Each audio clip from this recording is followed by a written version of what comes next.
Hello दोस्तों, स्वागत है आप सभी के आपके अपने चैनल पवन स्मार्ट स्टडी पर। तो आज किस वीडियो में लेकर आए हैं दोस्तों, class 9th monthly test subject आपका रहने वाला है साइंस, जिसका एग्जाम जो है दोस्तों 3 नवंबर का होने वाला है। ठीक है, इसका एग्जाम जिसमें हम लोग सब्जेक्ट साइंस को देखेंगे आज की इस वीडियो में, क्वेश्चन आंसर को करेंगे। तो अंत तक बनेगा वीडियो में। अगर वीडियो पसंद लगेगी दोस्तों तो वीडियो को लाइक कर लीजिएगा, चैनल पर नए होंगे चैनल को सब्सक्राइब कर बेल आइकन को भी ऑल जरूर कर लीजिएगा। ठीक है, चलिए शुरू करते हैं आज की इस वीडियो को। ये जो है आपका जनरल स्कूल के लिए रहने वाला है दोस्तों। ठीक है, और जिसमें आपका 20 मार्क्स का क्वेश्चन रहता है। चलिए हम लोग क्वेश्चन को सीधे देखते हैं। तो ये देख लीजिए, सबसे पहले हम लोग देखेंगे बहुविकल्पीय प्रश्न को, यानी जो आपका ऑब्जेक्टिव प्रश्न है उसको देखेंगे दोस्तों, है ना। देख लीजिए पहला क्वेश्चन क्या है, गुरुत्व त्वरण यानी जी का मान ए में है ऊंचाई के साथ बढ़ता है, बी में ऊंचाई के साथ घटता है, सी में ऊंचाई पर समान रहता है और डी में पृथ्वी के केंद्र पर सबसे अधिक होता है। ठीक है, तो गुरुत्व त्वरण का मान जो है दोस्तों ये जो है ना ऊंचाई के साथ घटता है। ऑप्शन नंबर बी जो है ना करेक्ट आंसर हो जाएगा पहला का। ठीक है, आगे बढ़ते हैं सेकेंड क्वेश्चन की तरफ। और सेकेंड क्वेश्चन को देख लीजिए क्या है, किसी ग्रह पर वस्तु का भार ए में हमेशा समान रहता है। ठीक है, द्रव्यमान पर निर्भर नहीं करता, है ना, ग्रह के गुरुत्व त्वरण पर निर्भर करता है, केवल आकार पर निर्भर करता है। देखिए दोस्तों, किसी ग्रह पर वस्तु का भार जो है ग्रह के गुरुत्व त्वरण पर निर्भर करता है। ऑप्शन नंबर सी जो है करेक्ट आंसर हो जाएगा। आगे बढ़ते हैं क्वेश्चन नंबर 3 की तरफ। क्या है, पृथ्वी किसी वस्तु को आकर्षित करती है क्योंकि ए में वस्तु हल्की होती है, बी में गुरुत्व बल कार्य करता है, सी में पृथ्वी घूम रही है और डी में वायु दाब अधिक है। तो क्वेश्चन नंबर 3 का जो हो जाएगा ऑप्शन नंबर बी हो जाएगा, गुरुत्व बल कार्य करता है। ठीक है दोस्तों, ये जो गुरुत्व बल कार्य करता है तो ऑप्शन नंबर बी जो है करेक्ट आंसर हो जाएगा।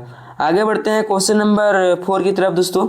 और 4 में देख लीजिए क्या दिया है, यदि किसी वस्तु का भार 49 न्यूटन है और जी जो है आपका 9.8 मीटर प्रति सेकेंड स्क्वायर, यानी गुरुत्व त्वरण जो है 9.8 मीटर प्रति सेकेंड स्क्वायर है, तो उसका द्रव्यमान क्या होगा। ठीक है दोस्तों, तो आपसे क्या पूछा, एम बराबर वाट, यानी एम पूछा है दोस्तों। तो आप लोगों को पता है कि वस्तु का भार यानी डब्ल्यू बराबर जो होता है क्या होता है दोस्तों, एम जी होता है ना, एम जी एम गुना जी। तो हो गया। अब देखिए क्या कीजिएगा, आपका W जितना दिया है उसको वैल्यू को पुट कर दीजिए। तो W आपका दिया है 49 लिख दीजिए दोस्तों, है ना, बराबर M आपसे पूछा तो M को 10 के तरफ रखिए। फिर G आपका 9.8 दिया है तो 9.8 लिख दीजिए। ठीक है, अब देखिए दोस्तों क्या कीजिएगा कि 49 जो है 49 को लिखिए, और जो गुना में है 9.8 इसको इधर ला दीजिए, तो क्या हो जाएगा, भागा में हो जाएगा दोस्तों, 9.8 हो जाएगा ना, अब बराबर M हो जाएगा। अब देखिए क्या कीजिएगा, क्या कहा है दोस्तों आपका 49 और बटा में 9.8 आया है। ठीक है, तो पॉइंट से हटेगा, यहाँ से पॉइंट हटाएंगे तो ऊपर 10 एक 0 लगेगा, ये हो गया। फिर 49 से कम 49 दूना 98, फिर 2 से काट दीजिए 10 को, 2 पचे 10, यानी दोस्तों आपका 5 आ रहा है। तो क्या हो जाएगा 5 kg, है ना। वस्तु का द्रव्यमान जो है एम बराबर क्या हो जाएगा 5 kg हो जाएगा, जो कि ऑप्शन नंबर सी में है, तो सी आपका करेक्ट आंसर हो जाएगा। ठीक है दोस्तों, तो ये हो गया। आगे बढ़ते हैं क्वेश्चन 5 की तरफ। देख लीजिए यहाँ पर ऐसे सोल्व किया गया है ना, 49 बटा में 9.8 कर दिया गया है तो 5 kg आया है। ठीक है, ये हो गया।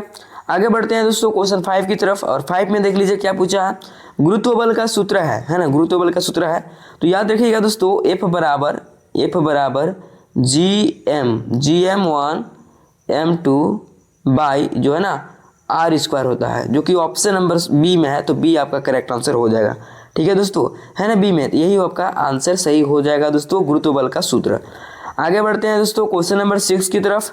ठीक है, और 6 में देख लीजिए क्या क्वेश्चन आपका है, वह वैज्ञानिक जिसने गुरुत्वाकर्षण का नियम खोजा कौन है दोस्तों। ए में देख लीजिए गैलीलियो दिया है, बी में न्यूटन है, सी में आइंस्टीन है और डी में केपलर है। तो ऑप्शन सी पता चल रहा है दोस्तों, गुरुत्वाकर्षण का नियम जो है न्यूटन ने खोजा दोस्तों, यही ऑप्शन नंबर बी आपका करेक्ट आंसर हो जाए, आइजैक न्यूटन, पूरा नाम आइजैक न्यूटन, याद रखिएगा। ठीक है, तो ये हो गया दोस्तों आपका ऑब्जेक्टिव क्वेश्चन।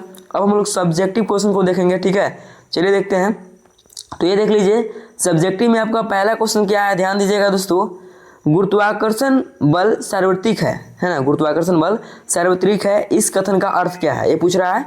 तो उत्तर को देख लीजिए दोस्तों, इसका अर्थ है कि ब्रह्मांड की हर वस्तु दूसरी वस्तु को आकर्षित करती है, चाहे वह कहीं भी हो। ठीक है, उदाहरण में देख ले तो पृथ्वी चंद्रमा को आकर्षित करती है और चंद्रमा भी जो है पृथ्वी को आकर्षित करता है। ठीक है, तो ये है दोस्तों आप इसका अर्थ, है ना।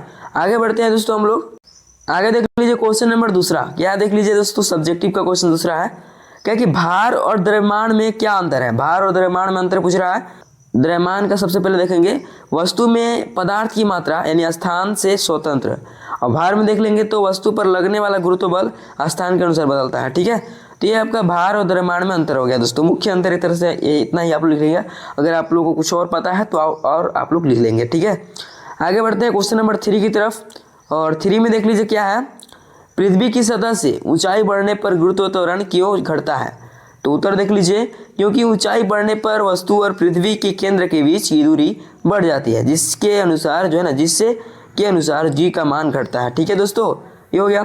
आगे बढ़ते हैं, क्वेश्चन नंबर पहला फिर से देख लीजिए, आपका दीर्घ उत्तरीय प्रश्न क्या है कि गुरुत्वीय स्थितिज ऊर्जा क्या है, सूत्र लिखिए और एक संख्यात्मक उदाहरण हल कीजिए। ठीक है, चलिए देखते हैं।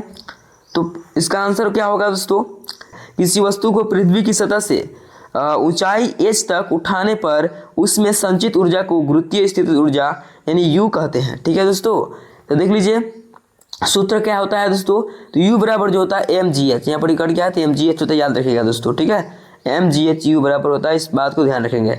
आगे बढ़ते हैं दोस्तों, जहाँ जो है ना m जो है वस्तु का द्रव्यमान है, g जो है गुरुत्व त्वरण है, h आपका ऊंचाई हो गया। ठीक है, इसमें उदाहरण देख लीजिए दोस्तों, यदि किसी वस्तु का द्रव्यमान 5 kg है और उसे 10 मीटर ऊंचाई तक उठाया जाए, तो जहाँ g जो है इतना है दोस्तों, तो U बराबर फॉर्मूला लगा दीजिए, mgh है ना, m आपका दिया है दोस्तों 5 kg और 10 मीटर जो है आपका क्या दिया है h है ना, और गुरुत्व त्वरण दिया है 9.8, इसको गुना कर दीजिए तो आपका 490 आ जाएगा दोस्तों। कितना आ जाएगा, 490 आ जाएगा। ठीक है, आगे बढ़ते हैं दूसरा क्वेश्चन की तरफ।